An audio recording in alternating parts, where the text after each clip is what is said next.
Let us start with next TDS section 194T. ఇది ఎప్పుడు వచ్చిన section first with effect from 1st April 2025 నుంచి వచ్చిన సెక్షన్ ఇది.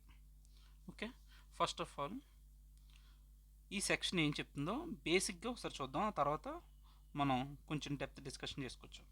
ఫస్ట్ ఆఫ్ ఆల్ ఇది ఏం చెప్తుందంటే, ఏదైనా సరే ఒక ఫర్మ్ వాళ్ళ పార్ట్నర్స్కి ఇంట్రెస్ట్ కానీ, రెమ్యునరేషన్ కానీ, శాలరీ కానీ, కమిషన్ ఆర్ బోనస్ ఏ మూడ్లో పేమెంట్ చేసినా సరే 1 ఇయర్లో 20,000 దాటనంత వరకు there is no need to deduct TDS.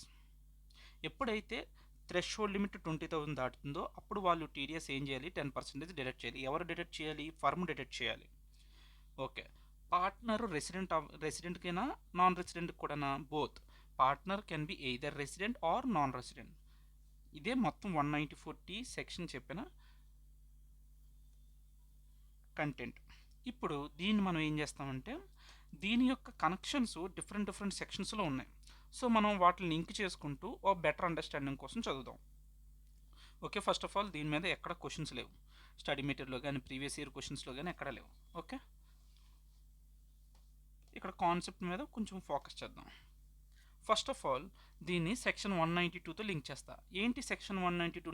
నార్మల్గా మనకేం తెలుసు, ఎవరికైనా సరే శాలరీ పే చేసేటప్పుడు వాళ్ళ బేసిక్ ఎగ్జామ్షన్ లిమిట్ దాటితే వాళ్ళకి ఏం చేయాలి, ఎంప్లాయర్ టీడీఎస్ డిడక్ట్ చేయాలి, రైట్? బట్ ఇప్పుడు మరి అలాగే ఫర్మ్ కూడా వాళ్ళ పార్ట్నర్కి పే చేసేటప్పుడు ఒక శాలరీ కానీ అప్పుడు 192 అనేది అప్లై అవ్వదు. There 192 is not applied. ఏది అప్లై చేయాలి అక్కడ? 194Tని అప్లై చేయాలి. అదే సెక్షన్ 192కి 194Tకి మధ్య ఉన్న లింక్ మనం చూసుకోవాల్సింది. నెక్స్ట్ ఏంటంటే, ఇది కొంచెం చూద్దాం. సెక్షన్ 195 ఏం చెప్పింది, ఎవడైనా సరే నాన్ రెసిడెంట్కి కానీ ఫారిన్ కంపెనీకి కానీ అమౌంట్ పే చేసేటప్పుడు టీడీఎస్ డిడక్ట్ చేయాల్సి వస్తే, ఓకే, టీడీఎస్ డిడక్ట్ చేయాల్సి వస్తే అక్కడ రేట్స్ ఇన్ ఫోర్స్ ప్రకారం నువ్వు ఏం చేయాలి, టీడీఎస్ డిడక్ట్ చేయాలి. అలానే ఎవరు చెప్పారు? 195 చెప్పింది. 1 సెకండ్. ఈ నాన్ రెసిడెంట్కి కానీ ఫారిన్ కంపెనీకి కానీ ఎప్పుడు టీడీఎస్ డిడక్ట్ చేస్తావు? Only if it is taxable in India. ఇండియాలో ట్యాక్సబుల్ అయితేనే టీడీఎస్ డిడక్ట్ చేయాలి, టీడీఎస్ డిడక్ట్ చేస్తాం. ఓకే, అది సెక్షన్ 195 చెప్పింది.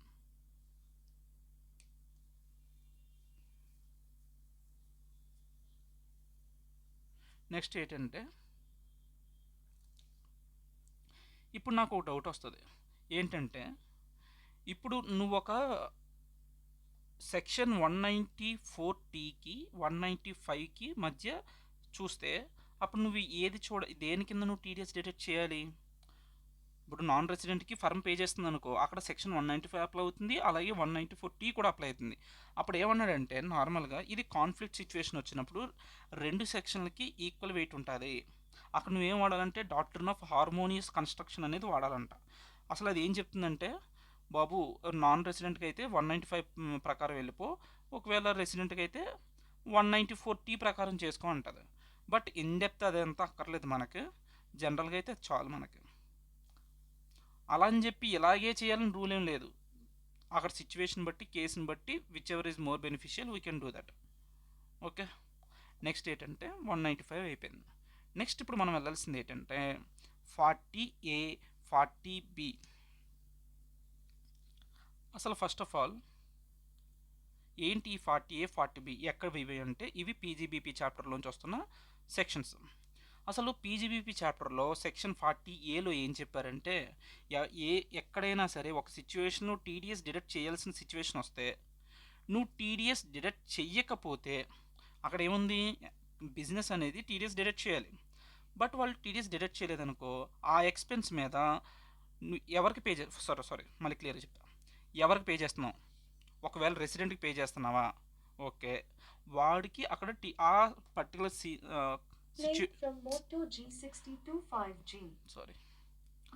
ఆ పర్టికులర్ మళ్ళీ ఓకే, బిజినెస్ ఒక పర్టికులర్ సిచ్యువేషన్లో టీడీఎస్ డిడక్ట్ చేయాల్సి వచ్చింది. ఎవరికి డిడక్ట్ చేయాలి? రెసిడెంట్గా. ఓకే, రెసిడెంట్కి డిడక్ట్ చేయకపోతే అప్పుడు ఆ ఎంటైర్ ఎక్స్పెన్స్లో 30% అనేది డిజాల్వ్ చేస్తాం.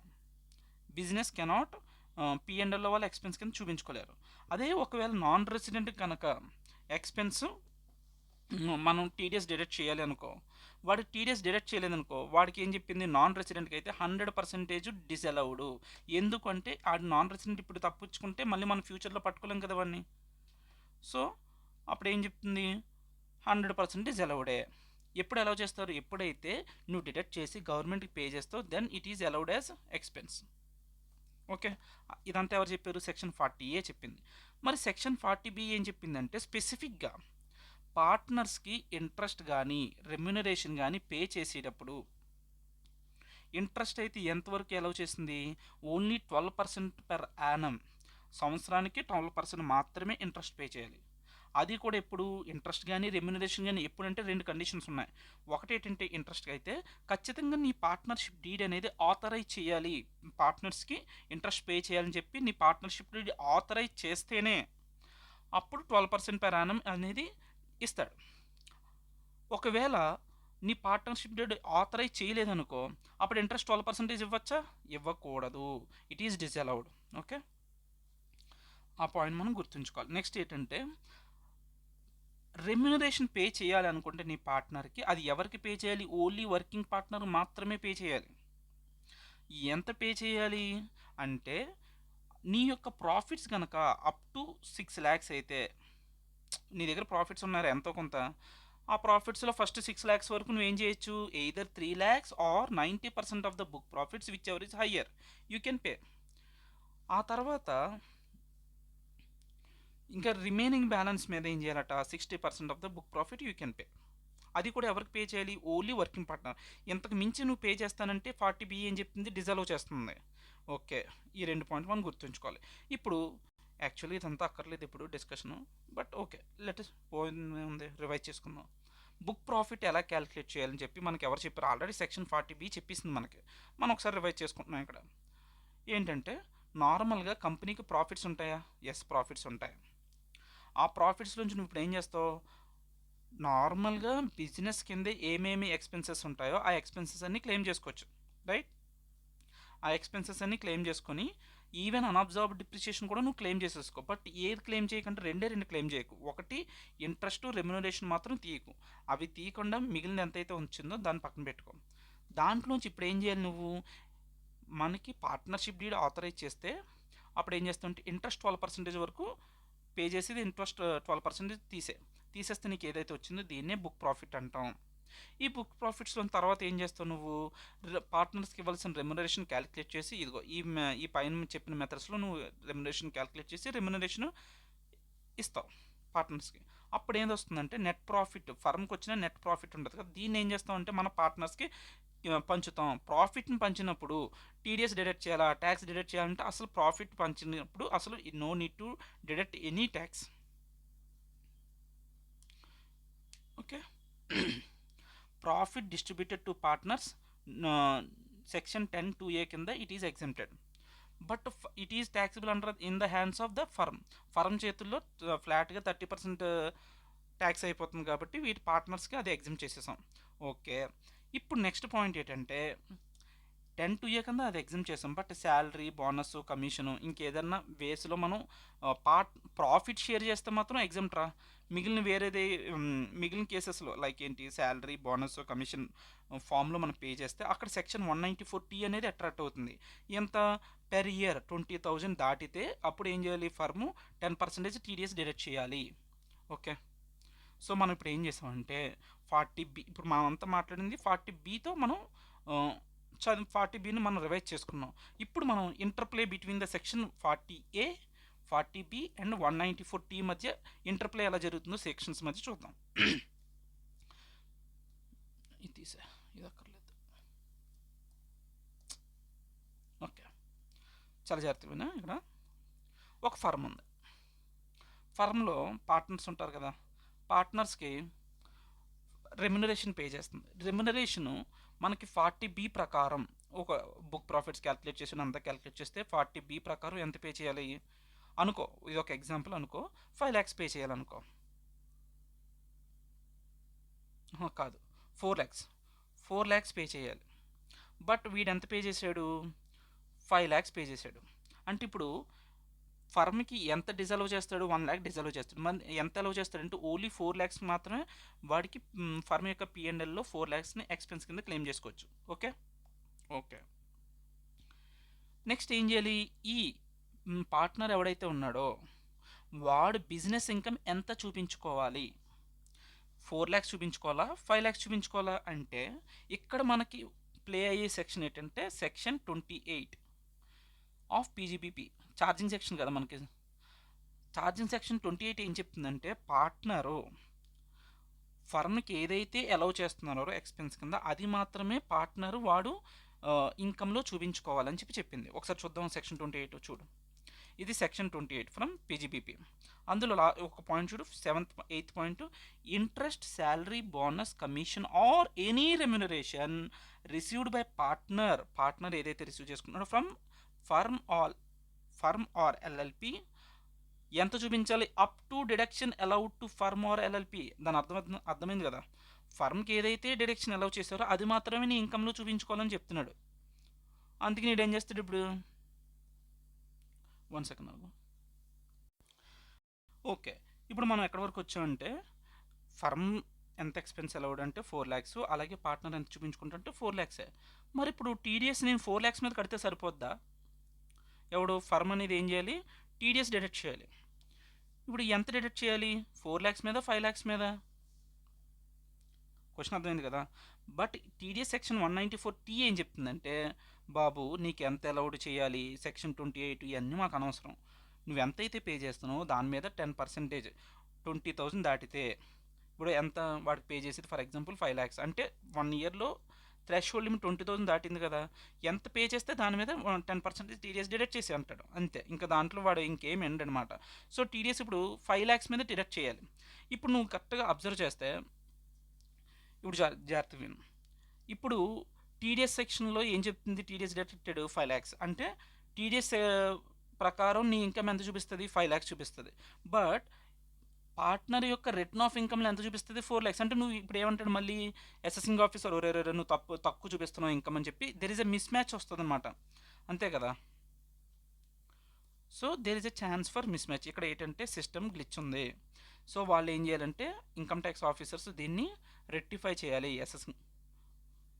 ఇదొక ఇప్పుడు ఏమవుతుంది? టీడీఎస్కి మనం చూపించిన రిటర్న్కి మిస్ మ్యాచ్ వస్తుంది.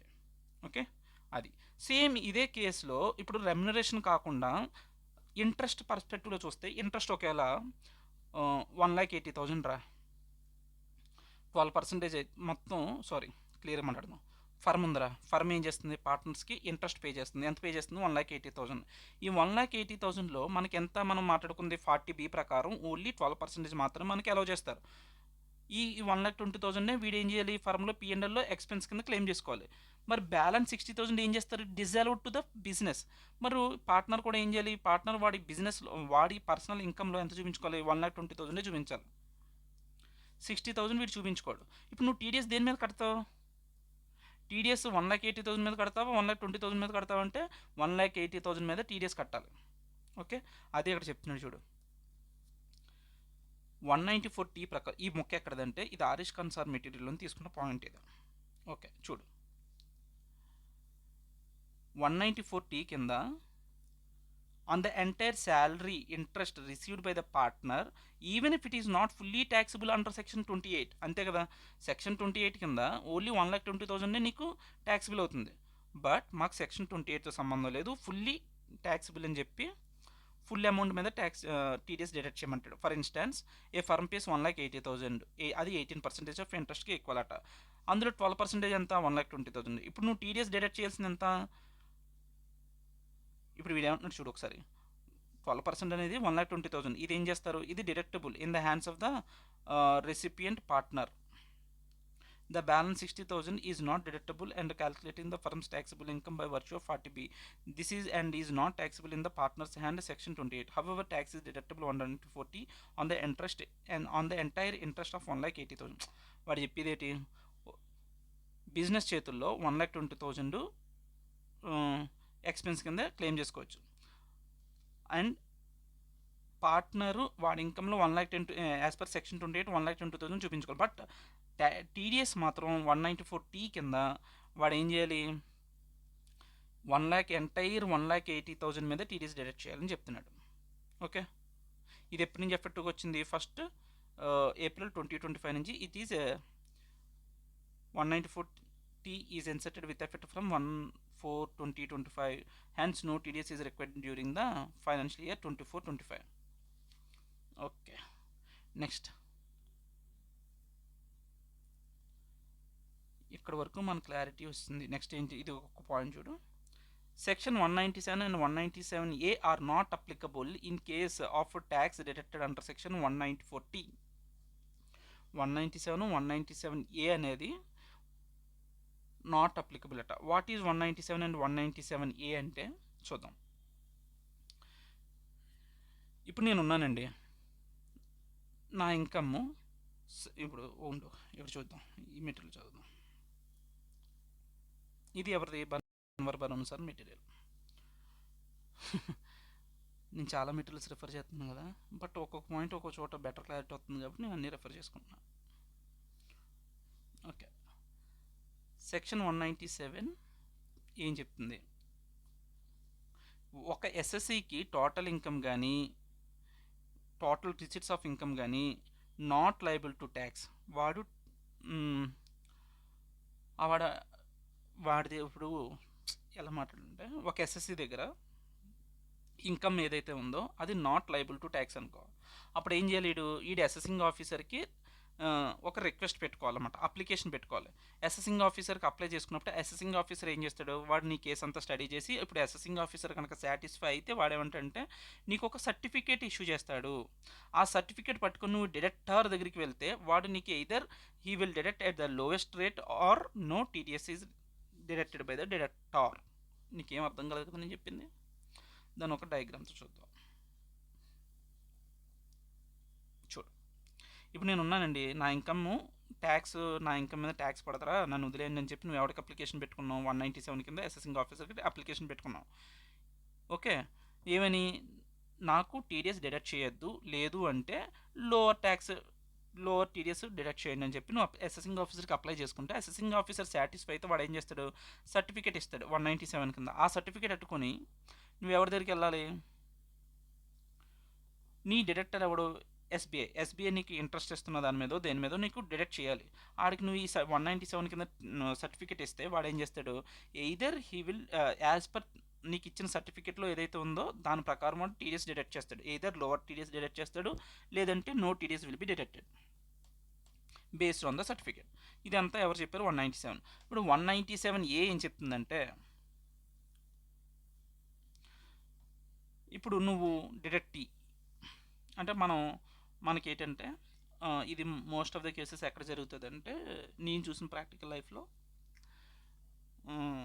ఎవరికి బిలో ఎగ్జామ్షన్ లిమిట్ ఉండి లైక్ వాళ్ళ ఇన్కమ్ బిలో ఎగ్జామ్షన్ లిమిట్ ఉండి ఓన్లీ బ్యాంక్స్ మీద ఇంట్రెస్ట్ వస్తాయి కదా, వాడు ఏం చేస్తాడంటే బ్యాంక్ మీద ఇంట్రెస్ట్ వచ్చినప్పుడు వాడు డైరెక్ట్ టీడీఎస్ డిడక్ట్ చేసి వీడికి ఇస్తాడు.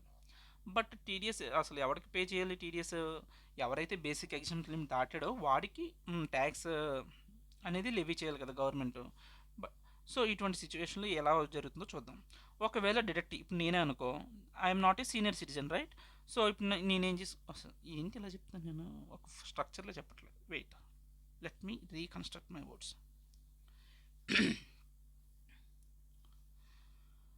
ఓకే, ఇప్పుడు నేను ఇండివిజువల్ని, నా ఇన్కమ్ అనేది ట్యాక్స్ లయబిలిటీలోకి వెళ్ళట్లే. బట్ నాకు ఎవడైతే పే చేస్తారో, ఏదైనా ఇప్పుడు ఇంట్రెస్ట్, ఇప్పుడు బ్యాంక్స్ ఏం చేస్తున్నాయి, మనకి ఇంట్రెస్ట్ పే చేస్తున్నాయి. ఆ ఇంట్రెస్ట్ పే చేసేటప్పుడు వాళ్ళు టీడీఎస్ డిడక్ట్ చేయకుండా ఉండడానికి నేనేం చేసుకోవాలి, ఫామ్ 15Gలో ఏదో ఒకటి అప్లికేషన్ పెట్టుకోవాలి. ఏమని పెడతాం, అధ్యక్ష నా ఇన్కమ్ ట్యాక్స్ స్లాబ్లోకి లేదు, so you know need to deduct TDS, మాకు టీడీఎస్ డిడక్ట్ చేయకండి అని చెప్పి నువ్వు అప్లికేషన్ పెట్టుకుంటే వాడు సాటిస్ఫై అయితే ఆడేం చేస్తాడు, నీకు టీడీఎస్ అనేది డిడక్ట్ చేయడు. అదే చెప్తాడు చూడు, డిడక్టర్ ఉన్నాడు, not a senior citizen, net tax liability 0 అంటే ఏంది, నేను ట్యాక్స్ స్లాబ్లోకి వెళ్ళట్లే. అప్పుడు అంటే ఏం చేయాలి, income received under respect to section shall not exceed the basic exemption limit. Okay, ఇది ఒకసారి చూడు, 194I కింద నాకు వస్తున్న ఇన్కమ్ ఎంత? 3,60,000 ఒక ఎగ్జాంపుల్. ఓకే. బట్ నాకు 80C కింద నేను ఏం చేసుకున్నా, ఆ అమౌంట్ పట్టుకెళ్ళి ఇన్వెస్ట్ చేసుకున్నా. అప్పుడు నాకు ఎంత పెట్టానంటే 1,20,000. సో ఇది తీసేయగాను నాకు ఎంత వచ్చింది టోటల్ ఇన్కమ్? 2,40,000. ఈ కేసులో నువ్వేమంటావు?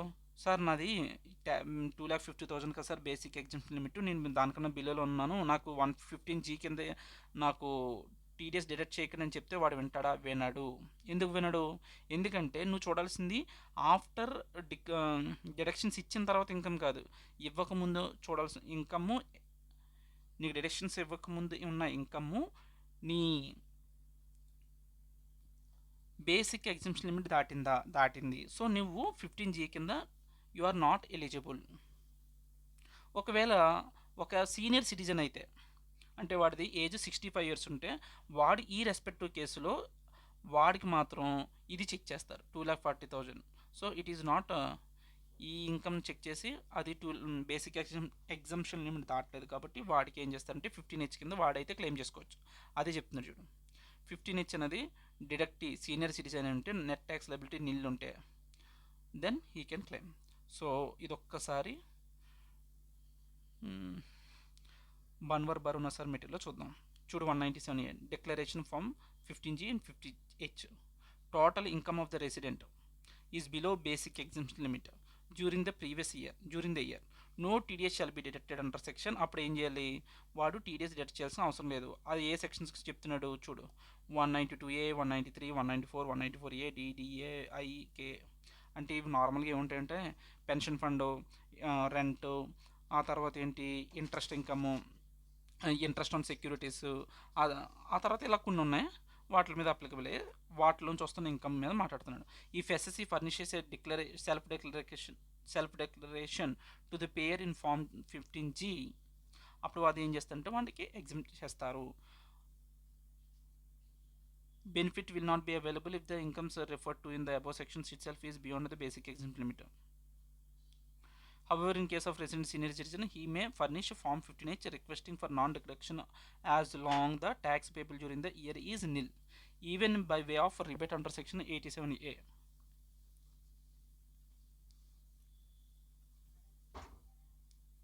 Okay. Right.